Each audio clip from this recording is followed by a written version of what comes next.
V tejto nasledujúcej videoukážke sa oboznámime, akým jednoduchým spôsobom je možné zrýchliť načítavanie webových stránok v prehliadači Firefox a tým pádom urýchliť surfovanie po internete.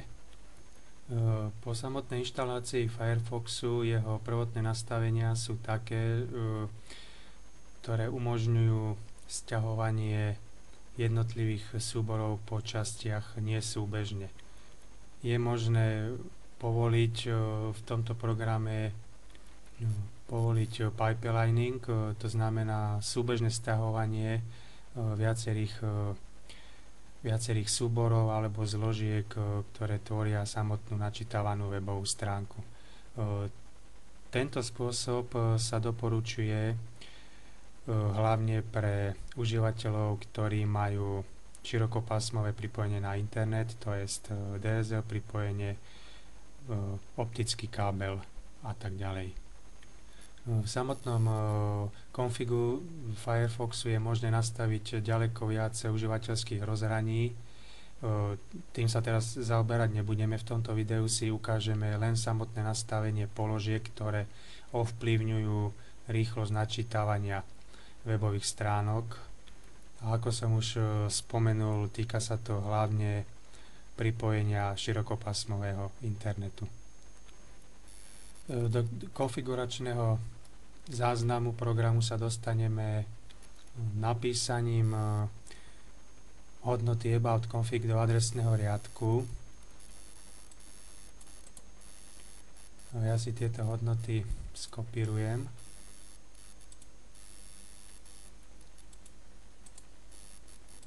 Hodnotu prilepíme a odošleme. Samozrejme, program si je vedomý možnosti neodborných zásahov a tým pádom i nepriaznivého ovplyvnenia stability tohto programu a iných výkonových položiek. Potvrdíme a dostaneme sa do celého menu záznamov. Hodnoty, ktoré ovplyvňujú samotnú rýchlosť a takisto súbežné sťahovanie stránok a zložiek týchto stránok pri použití širokopásmového internetu si zobrazíme tu a tieto jednotlivé položky treba správne nakonfigurovať. Ako prvou hodnotou reťazcov začneme uvedenou hodnotou pipelining. Tu si skopírujeme a zadáme do filtra hodnot. Tu sa nám zobrazia teda uvedené reťazce s názvami. Jedná sa konkrétne o tento reťazec. Hodnotu tohto reťazca treba nastaviť na true. V tomto prípade je nastavená správne.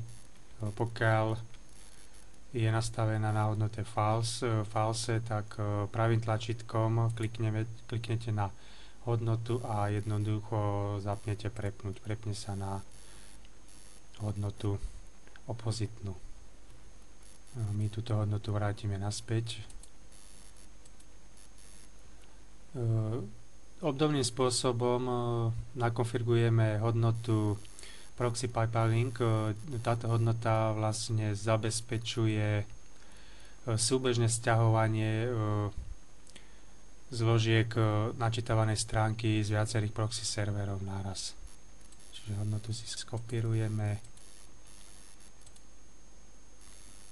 a zadáme do filtra. Takisto v tomto počítači, v tomto Firefoxe sú tieto hodnoty už nastavené, ale pravdepodobne, pokiaľ ste tieto úkony nerobili, budete ju mať nastavenú na hodnote false. Tu treba takisto pravým tlačítkom myšky kliknúť na ňu a zatlačením hodnoty prepnúť sa hodnota prehodí na opačnú. V tomto prípade na true. Skopírujeme teda ďalšiu hodnotu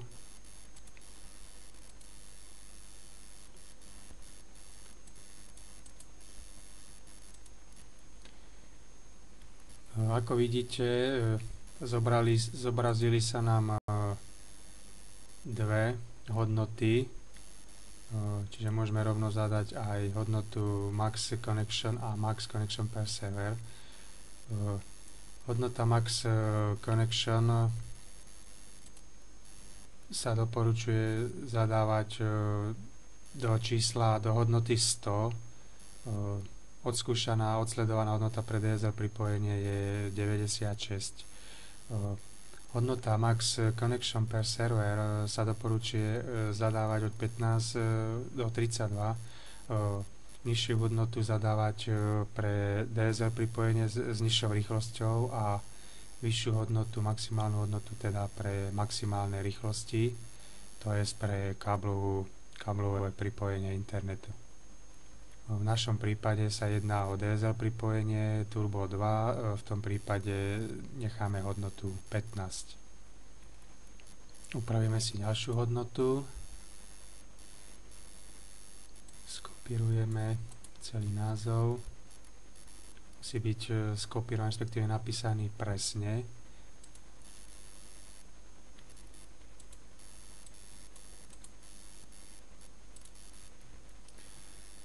Táto hodnota sa doporučuje zadávať jej veľkosť 6 až 8, v našom prípade pre DSL pripojenie necháme hodnotu 6. V opačnom prípade pri optickom kábli, pri vysokorýchlostnom internete by sme túto hodnotu zadali 8. Skopírujeme si ďalšiu hodnotu.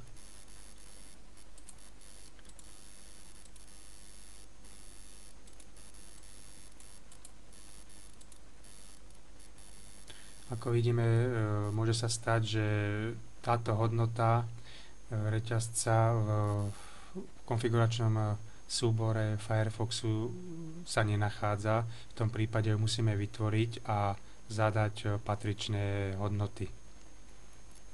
To znamená, pravým tlačítkom klikneme hoci kde na ploche vo Firefoxe, vybereme nové celé číslo a zadáme názov predvoľby túto hodnotu. Táto hodnota je samozrejme hodnota logická, to znamená, nie je to hodnota číselná.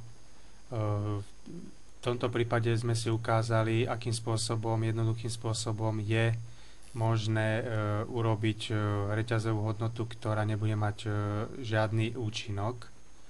Môžeme teraz zadať názov poslednej hodnoty, ktorú sme upravovali.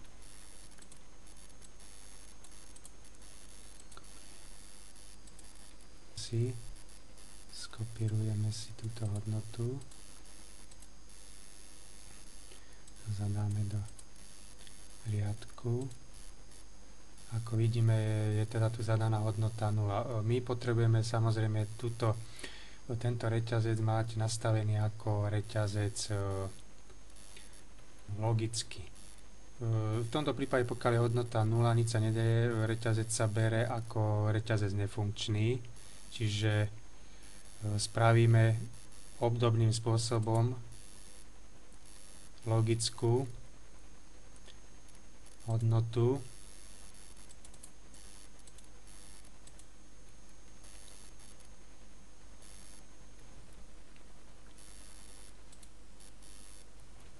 ako vidíte, aj pôvodná zle zadaná reťazová hodnota sa teda prepísala, pokiaľ sme zadali rovnaký názov na logickú hodnotu s hodnotou true.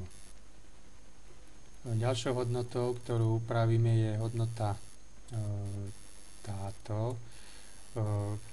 S touto hodnotou dokážeme nastaviť počet súbežne sťahovaných súborov, aplikácií, trebárs Java aplikácií, obrázkov, flash animácií, naraz, ktoré sa nachádzajú na jednej webovej stránke. V našom prípade sa doporučuje hodnota 8 pre DSL a pre optické pripojenie hodnota až 30. Čiže si skopírujeme.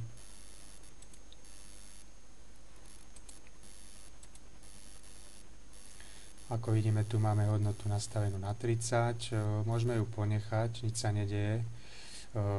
Stať sa môže len taká situácia, že načítavaní stránok, ktoré majú veľké množstvo vychytávok, ako sú Java aplikácie, obrázky, flash animácie a tak ďalej, môže dojsť k nestabilnému chodu Firefoxu. V tomto prípade teda hodnotu, pokiaľ sa teda jedná o DSL pripojenie, znížime na 8. Čiže dáme upraviť a prepíšeme hodnotu na 8. Poslednou hodnotou, ktorú môžeme upraviť, je hodnota Initial Paint Delay.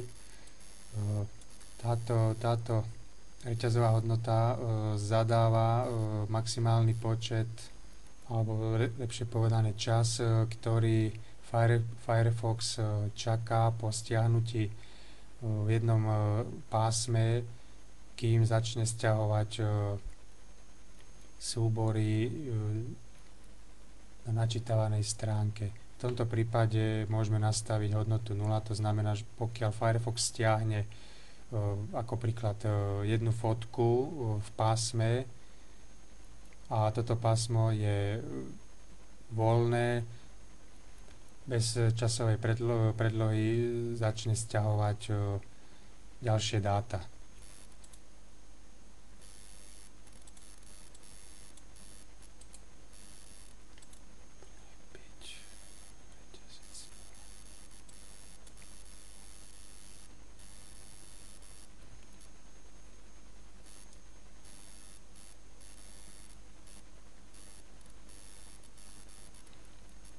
Obdobným spôsobom môžete upravovať aj iné reťazové hodnoty, ktoré sa objavia na našich stránkach, prípadne na stránkach, ktoré sa zaoberajú úpravou, zrýchlením internetu, zrýchlením počítača ako samotného.